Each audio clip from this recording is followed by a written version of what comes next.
ഇന്നത്തെ അറിയിപ്പുകൾ.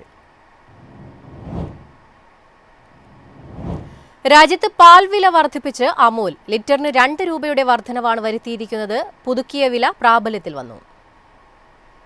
പ്രവർത്തന ചെലവ് ഉയരുന്ന സാഹചര്യത്തിലാണ് വില വർധന അനിവാര്യമായതെന്ന് അമൂലിന്റെ നടത്തിപ്പുകാരായ Gujarat cooperative milk marketing federation അറിയിച്ചു. രാജ്യവ്യാപകമായി മെയ് 14 മുതൽ പുതിയ വില പ്രാബല്യത്തിൽ വന്നു. കഴിഞ്ഞ വർഷം മെയ് മാസത്തിലും അമൂൽ പാൽ വില വർദ്ധിപ്പിച്ചിരുന്നു. അമൂൽ താസ, അമൂൽ ഗോൾഡ്, അമൂൽ ശക്തി, അമൂൽ ടീ സ്പെഷ്യൽ തുടങ്ങിയ പാൽ വേരിയന്റുകളുടെ വിലയിൽ മാറ്റം വരും. അമൂൽ താസയുടെ 1/2 ലിറ്ററിന് 29 രൂപയും 1 ലിറ്ററിന് 57 രൂപയും വില ഉയരും. അമൂൽ ഗോൾഡ് 1/2 ലിറ്ററിന് 35 രൂപയായിരിക്കും. അമൂൽ ശക്തി 1/2 ലിറ്ററിന് 32 രൂപ. അമൂൽ ടീ സ്പെഷ്യലിന്റെ 1 ലിറ്റർ കവറിന് 66 രൂപയാണ്. എരുമപ്പാൽ 1/2 ലിറ്ററിന് 38 രൂപ എന്നിങ്ങനെയാണ് പുതുക്കിയ നിരക്ക്. പാൽ ലിറ്ററിന് 2.5 മുതൽ 3.5% വരെയാണ് അമൂൽ വില വർദ്ധിപ്പിച്ചത്. പാലിന്റെ പ്രവർത്തന ചെലവും ഉൽപാദന ചെലവും വർദ്ധിച്ചതിനാലാണ് വില വർദ്ധിപ്പിച്ചതെന്നാണ് അധികൃതരുടെ വിശദീകരണം. കന്നുകാലി തീറ്റ, പാൽ പാക്കേജിംഗ് ഫിലിം, ഇന്ധനം എന്നിവയുടെ വിലയിൽ ഗണ്യമായ വർധനവുണ്ടായിട്ടുണ്ടെന്നും Gujarat cooperative milk marketing federation അറിയിച്ചു. News desk MyFin TV. സംസ്ഥാനത്ത് വരും ദിവസങ്ങളിൽ ശക്തമായ മഴയ്ക്ക് സാധ്യതയെന്ന് കേന്ദ്ര കാലാവസ്ഥാ വകുപ്പിന്റെ മുന്നറിയിപ്പ്. കേരള, ലക്ഷദ്വീപ് തീരങ്ങളിൽ വ്യാഴം, വെള്ളി ദിവസങ്ങളിൽ മത്സ്യബന്ധനത്തിന് വിലക്കേർപ്പെടുത്തി. സംസ്ഥാനത്ത് വരും ദിവസങ്ങളിലും ഒറ്റപ്പെട്ട ശക്തമായ മഴയ്ക്ക് സാധ്യത. മഴ കനക്കുന്ന സാഹചര്യത്തിൽ കേരള, ലക്ഷദ്വീപ് തീരങ്ങളിൽ ഇന്നും നാളെയും മത്സ്യബന്ധനത്തിന് പോകാൻ പാടില്ലെന്നും കർണാടക തീരത്ത് മത്സ്യബന്ധനത്തിന് തടസ്സമില്ലെന്നും കേന്ദ്ര കാലാവസ്ഥാ വകുപ്പ് അറിയിച്ചു. ഇന്നും നാളെയും കേരള, ലക്ഷദ്വീപ് തീരങ്ങളിൽ മണിക്കൂറിൽ 40 മുതൽ 50 കിലോമീറ്റർ വരെയും ചില അവസരങ്ങളിൽ മണിക്കൂറിൽ 60 കിലോമീറ്റർ വരെയും വേഗതയിൽ ശക്തമായ കാറ്റിനും മോശമായ കാലാവസ്ഥയ്ക്കും സാധ്യതയുണ്ടെന്നും അറിയിച്ചു. കേരളത്തിൽ ഇന്ന് 9 ജില്ലകളിലാണ് യെല്ലോ അലർട്ട്. പത്തനംതിട്ട, ആലപ്പുഴ, കോട്ടയം, ഇടുക്കി, മലപ്പുറം, കോഴിക്കോട്, വയനാട്, കണ്ണൂർ, കാസർഗോഡ് എന്നിവിടങ്ങളിലാണ് യെല്ലോ അലർട്ട്. അടുത്ത 4 ദിവസം കേരളത്തിൽ ഒറ്റപ്പെട്ട ശക്തമായ മഴ ലഭിക്കുമെന്നും കാലാവസ്ഥാ വകുപ്പ് പ്രവചിച്ചു. വിവിധ ജില്ലകളിൽ യെല്ലോ അലർട്ടും പ്രഖ്യാപിച്ചിട്ടുണ്ട്. വെള്ളിയാഴ്ച തിരുവനന്തപുരം, കൊല്ലം, ആലപ്പുഴ, മലപ്പുറം, കോഴിക്കോട്, വയനാട് ജില്ലകളിലും ശനിയാഴ്ച പാലക്കാട്, മലപ്പുറം, കോഴിക്കോട്, വയനാട് ജില്ലകളിലും ഞായറാഴ്ച കണ്ണൂർ, കാസർഗോഡ് എന്നീ ജില്ലകളിലുമാണ് മുന്നറിയിപ്പ് പ്രഖ്യാപിച്ചിട്ടുള്ളത്. News desk MyFin TV. 11 ദിവസത്തെ അനിശ്ചിതത്വങ്ങൾക്കും കാത്തിരിപ്പിനും ഒടുവിലാണ് കേരളത്തിന്റെ പുതിയ മുഖ്യമന്ത്രിയായി VD സതീശൻ അധികാരമേൽക്കുന്നത്. എല്ലാ വിമത ശബ്ദങ്ങളെയും അനുനയിപ്പിച്ച ശേഷമാണ് ഹൈക്കമാൻഡിന്റെ ഔദ്യോഗിക പ്രഖ്യാപനം ഉണ്ടായത്.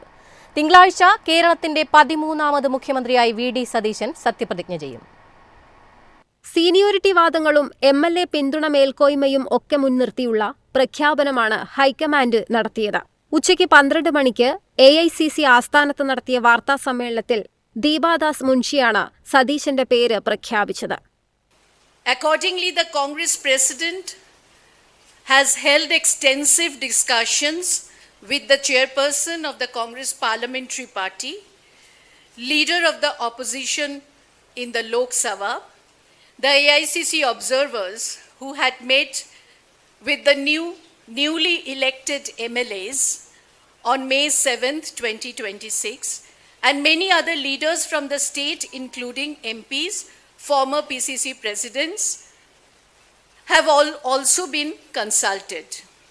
Based on all these discussions, it has been decided that Shri VD Satishan be appointed as the leader of the CL. MLA-മാരിൽ ഭൂരിഭാഗം പേരുടെയും പിന്തുണ KC വേണുഗോപാലിനായിരുന്നെങ്കിലും സംസ്ഥാനത്തെ പൊതുവികാരവും ഘടകകക്ഷികളുടെ അഭിപ്രായങ്ങളും 3 മുൻ KPCC പ്രസിഡന്റുമാരുടെ ഉറച്ച നിലപാടുമാണ് VD സതീശനിലേക്ക് ഹൈക്കമാൻഡിനെ എത്തിച്ചത്.